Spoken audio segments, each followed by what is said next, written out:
Olá, sejam todos bem-vindos a mais um vídeo de como é importante a interação entre professor e aluno dentro da sala de aula. Nem o outro meio. A sala de aula é importante para que a gente possa consolidar a educação no país. Então se acomode aí, que nós já vamos começar.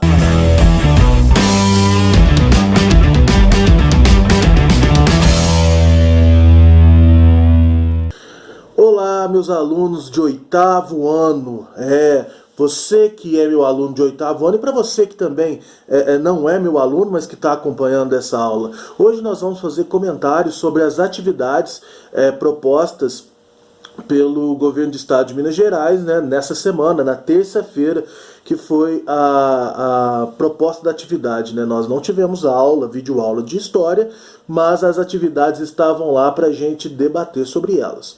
Então eu gostaria de fazer alguns comentários, esclarecer alguns pontos sobre o tema que está sendo tratado e assim fazer a correção das atividades junto com vocês. Vamos lá. Na aula passada, na semana passada, nós tratamos sobre a Revolução Industrial. Né? Eu confesso que, ao meu ver, o Estado não toma uma base cronológica, deixando muito difícil a interpretação. Sabe? Ao meu ver, a gente tem que tomar um pouco mais de cuidado com a visão da história para que a gente não atropele os fatos.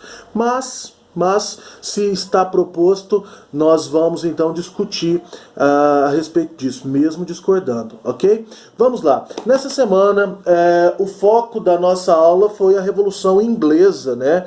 A primeira revolução das outras revoluções, chamadas revoluções liberais de cunho iluminista. Tudo isso já foi dito, inclusive tem vídeo da correção da semana passada no canal do Ducracia. É só dá uma olhada nos vídeos, volta um pouco atrás para vocês saberem o que é iluminismo, para vocês saberem quais os meios que a sociedade moderna lidava com a questão da Revolução Industrial. Mas hoje nós iremos falar da Revolução Inglesa. É claro que a aula não é sobre a Revolução Inglesa, mas sim fazer uma correção sobre o que está sendo proposto. Então nós vamos fazer comentários sobre a Revolução Inglesa. Então só uma introdução.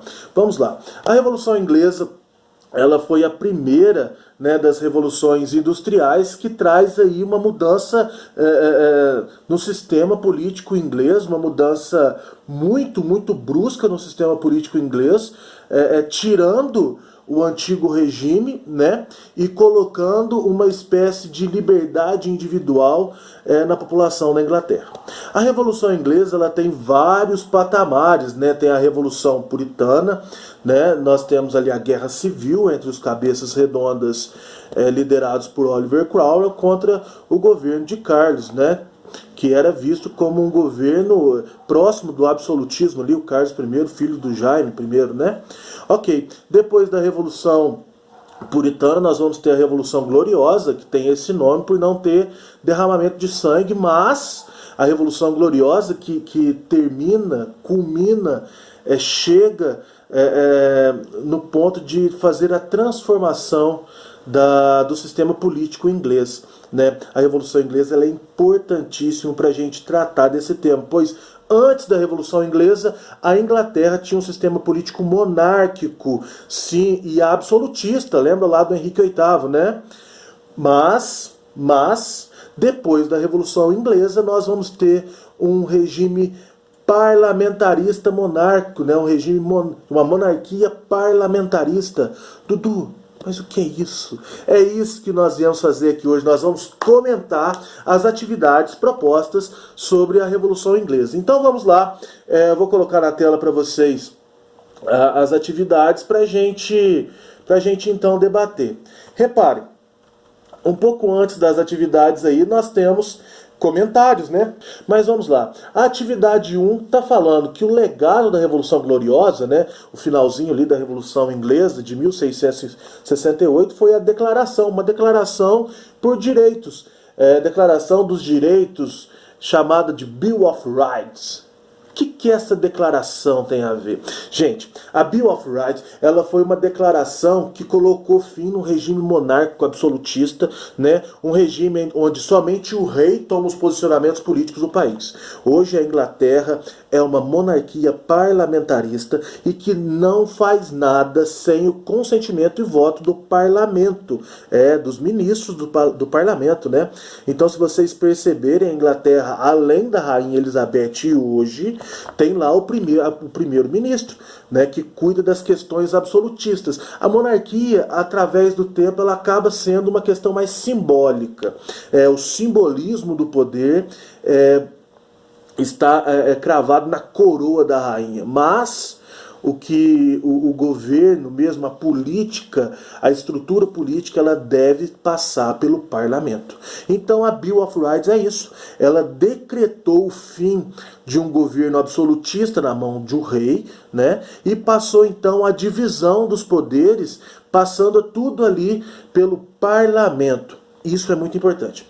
Então vamos lá. Na questão 1, está falando, né, sobre a Bill of Rights, ou seja, a Declaração dos Direitos de 1668. Vamos ver o que a questão está pedindo. Letra A. O documento anterior, no caso a Declaração dos Direitos de 1668, chamado de Bill of Rights, consolidou na Inglaterra qual regime político? A monarquia parlamentarista, galera. Nenhum regime, nenhuma decisão, nada pode acontecer sem a concessão, sem a decisão através do voto do parlamento, onde estão os ministros, né, os políticos. Quais as suas características? Qual é a principal característica desse documento, da Bill of Rights? Ele é um documento que, de certa forma, a grosso modo, visa a liberdade para que a população, representada pelos ministros, né, do parlamento, possa ter os seus direitos garantidos. A Bill of Rights, ela tem muito disso, ela garante o direito. Nenhuma decisão pode ser tomada somente pelo rei, e sim por toda a estrutura de um parlamento, de um sistema político. Essa é a principal característica da Bill of Rights. Letra C. Qual a relação, essa é legal, qual a relação entre a Declaração dos Direitos de 1689, né, a Bill of Rights, e a Declaração dos Direitos do Homem e do Cidadão de 1789, 100 anos? Gente, as duas são declarações que vão preservar a garantia de liberdade individual, social e política da população em que está inserida, né? No caso da Bill of Rights, Inglaterra, mas no caso da Declaração dos Direitos do Homem e do Cidadão, é na França. Então a gente vai então entender que as duas declarações, elas vão ter um cunho quase que vão chegar quase no mesmo ponto, né? Garantir a liberdade por representação no parlamento ou garantir a liberdade por direito político social, ok? Essas são as relações que as duas declarações têm, mas de toda forma, vocês têm o link para entrar na Declaração dos Direitos do Homem e do Cidadão. Olha, eu vou ler um parágrafo para vocês verem como que né? O que ela garantia. No caso, Declaração do Direito do Homem e do Cidadão, lá da França. Vamos lá, ó. Os homens nascem e são livres e iguais em direito. As distinções sociais só podem fundamentar-se na utilidade comum. Liberdade. Vamos ler um pedacinho, então, da Bill of Rights. Vamos lá.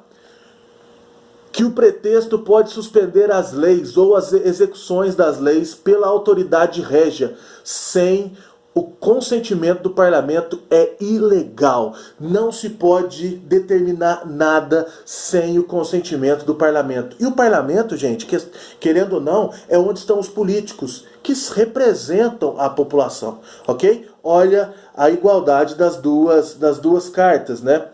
Vamos lá. Letra D, para vocês essa.